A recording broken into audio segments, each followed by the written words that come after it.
All right, our first category here, Drake Maye completes over 60% of his passes or under 57%. He's giving us a lot of wiggle room. Yeah, Right. Maye had an NFL best 72% completion rate in the regular season. We've read this one every week during the playoffs, but 55.8% in the playoffs, including the one we just went through, a season worst 47.6. Yes, there was the snow game in the AFC Championship. Seattle has allowed a 62.2% completion rate this season. That's seventh best in the NFL.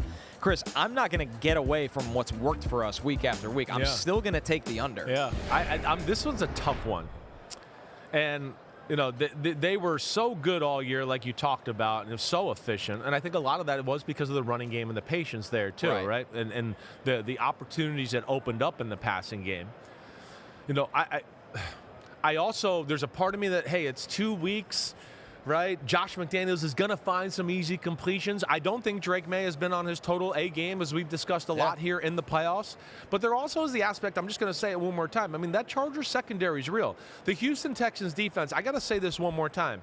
It's one of the greatest defenses in the history of football. That's how good it is. So, I mean, if they got to the Super Bowl, we'd be going, is this the 2000 Ravens? Is this the 2000, right? They're that type of talent. So they're going to make a lot of quarterbacks look ugly. You know, I'm going to go with the over here. This is the one. Just barely, right? Like just 62, barely. 63. But I think McDaniels is worth about 7% in the completion percentage, right? He'll have a few screens and just a few game plan. Oh, I got Diggs open for a 6-yard pass or whatever that I think gets him going in the right direction. I think that's got to be one of their focuses early on in the football game, right? The AFC Championship game, one of the things that I thought was crazy was the game started and I was like, who's got the backup quarterback? Who's the MVP quarterback? Because the Patriots were so conservative. It was wild. It was almost did Drake Maye a disservice. Right. He never got to get in a rhythm and kind of get going in the football game. And then all of a sudden it was like, oh, we're down 7-0. Can you make some throws and whatever? Yeah. And of course, it never really happened. And then the weather hit and his legs made the big plays of the day. But I got to think they got to think a little bit about getting him going early on in this football game. And also, Seattle, you know, they don't struggle really with much, but they do give up some numbers to tight ends. Yeah. Maybe you get some easy throws to Hunter Henry. Hunter Henry's been my, like we said yesterday in the draft, X factor of right? the game. Rashid Shaheed is probably my number one. Hunter Henry is the next guy. And I think it's because of what we've already talked. Seattle's defense good. They're fast as hell. They react, but they played zone. They play some zone. So you can manipulate them a little bit. We're going downhill to stop the run. Wait, the tight end who I'm supposed to drop back and be in his way, I reacted to the run, so now he's open. I could see Hunter Henry having a real big day. Sam Darnold has over or under 90 passing yards using play action. Here's the numbers. Darnold had 1,674 passing yards off play action this season. That's the second most in the NFL. He averaged 88 per game, which that's a nice mark. 11.5 yards per attempt off play action are the best in the NFL this season. Yeah. What do you think of this I'm one? going to go over here. Yeah, I was kind of leaning that way too. You know, I am because I also think that the Patriots defense is going to be, hey, Kenneth Walker, we're going to stop the run. We're going to do that. And I think a little bit of like what I just said with Josh McDaniels on that side of the ball with Drake Maye, he'll find some ways.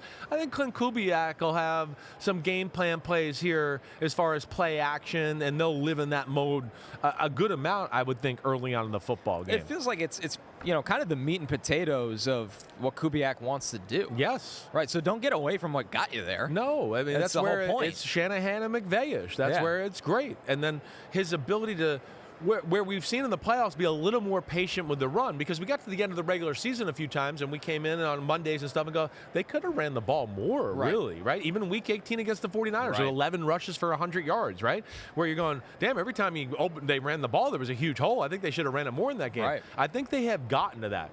And, like I said, I think the Patriots are going to go, one, let's not let the run game get going, because if we do that, then everything's available. And I think two will be, don't let Jackson Smith and Jigba beat us on third downs. I think those are going to be the two main focuses for their defense early on in the game. All right, what's more likely? Jackson Smith and Jigba has over 100 receiving yards or under 80. He's reached 100 in 10 games this season, under 80 in just 4. New England has allowed 600-yard receivers this season. Tyreek Hill, Emeka Ibuka, Drake London, Khalil Shakir, Dalton Kincaid, Brock Bowers. Not the names you would always expect to think of with that. This is really, really hard. Yeah. I'm going under, man. I was going to say, if you're New England, You can't let him beat you. No, it's the like point. anyone else. Right. If Shaheed gets over the top for a bomb, so you got be beat it. by Rashid Shaheed. You can sleep at night the next week after that. If you go and lose the Super Bowl and go, damn, man, Jackson Smith and Jigba got 195 in the game, like, you go, damn, shame on me. Right. Shame on me that we didn't think that could happen. So, yeah, I'd be shocked. I think one of the biggest things of the game, and that's why I said Rashid Shaheed, I think is going to be the biggest X factor because I think they're going to have to dial up some plays for him. I think every time we're in a big 3rd and 5, 3rd and 8, they're going to go, no, somebody else other than Jackson Smith and Jigba. Let's see where it goes there. The other thing I want you to look at and peep a little bit is what you said there at the bottom.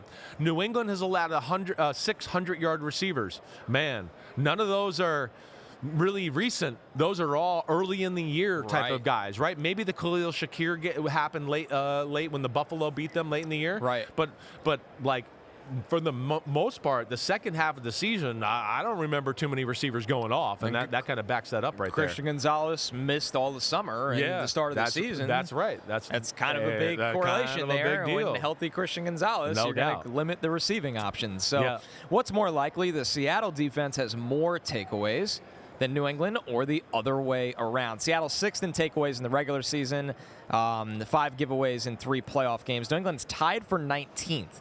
But Seattle had the 2nd most giveaways. New England tied for 23rd. New England has 8 takeaways in 3 playoff games. Seattle has 4. So this is kind of like pretty even across the board when you factor in the playoffs and the fact of protecting the football and taking away the football. It's a tight one here. I'm going to go with Seattle's defense, though. Me too, because I think they can get a strip sack. I think so. That's why, you worry about Drake Maye. He's got 6 fumbles in the playoffs. I mean, that's one of the negatives about his whole year. It's just a little bit too relaxed in the pocket, not aware of people around him swiping at the ball. Seattle, we're all in the back of our mind going, oh, Sam Darnold still, even though he's been playing awesome. Right, you're like waiting for it. But we're waiting for it. But I'm going to go with like the reality of he's kind of on a heater. I think a lot of his interceptions this year happened in bunches, right, around the same time. So their giveaways are not, I think, the context of it, I would go, the last 7 or 8 weeks, they're not giving the ball away that much. He's playing a clean brand of football. I feel like he learned his lesson in that Rams game with the 4 interceptions to start wait, I don't need to take chances. Like, we got a good football team. My defense is awesome. We can run the ball. And I think that adjusted him. So, yeah. If you're going to make me pick one there, I'm going to go to Seattle's defense gets more takeaways. That's the thing. When you go through with Darnold, I mean, really since the middle of November. Right. It cleaned up. I think he's thrown 4 total picks. That's where, like, this is a great exercise, but that's where we have to give the context. That's our duty here, because Pete lays it out in a way where, it's a good question and all that. We're all thinking of Sam Darnold, but the reality is it hasn't been what we think it's been. The last part of the year. And on the other side, the guy that we go, hey, he might win the MVP and all that. Has not that's been the MVP flipped on his head and gone the other way. That's exactly right. Right. All right, I'm going to take Seattle as well. I really think the strip sack in play could be the difference in this one. What's more likely? The Seattle defense has more sacks than New England, or vice versa. New England just 35 sacks in the regular season. That was tied for 22nd in the NFL, but they've been heating up. 12 and 3 playoff games. We've talked about Milton Williams, Kayvon Chason. Seattle had 47 sacks in the regular season. Of course, that was top 10. They only have 3 in the 2 playoff games. I know. But I do think, and you and I have been harping on this nonstop, I kind of don't count the Rams game for that much because they just play each other so often. They know how to play them. They know how to play them. Right. And the 49ers game, I mean, they got pressure all day long. Purdy was good enough to throw the ball away or escape, but, I mean, it was like a fire drill every time he dropped back to pass. So I'm going to take Seattle. I am too. You know, I'm with you. I mean, Seattle's front is special. Now, and I'm not trying to take away from New England's.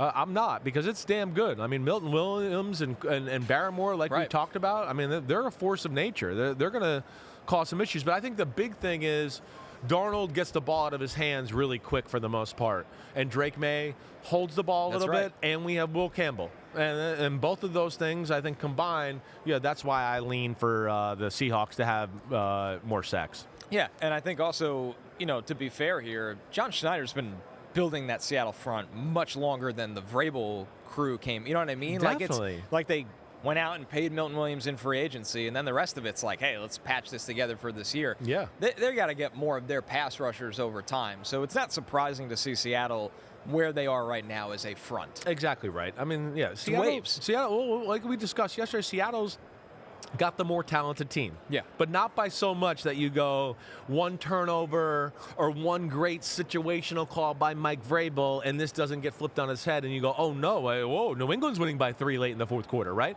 So that's where you look at it. And I think there's some things that we've discussed about the New England defense where we go, hey, I think it matches pretty good with that Seattle offense. And of course, we expect the defensive battle. Yo, thanks for watching, homies. We are now in the NFL season here on Chris Simms Unbuttoned. Hit subscribe to get our weekly picks, game recaps, film deep dives, and much, much more. Thanks again for watching. Subscribe, rate, review. Peace out. You know where to find us.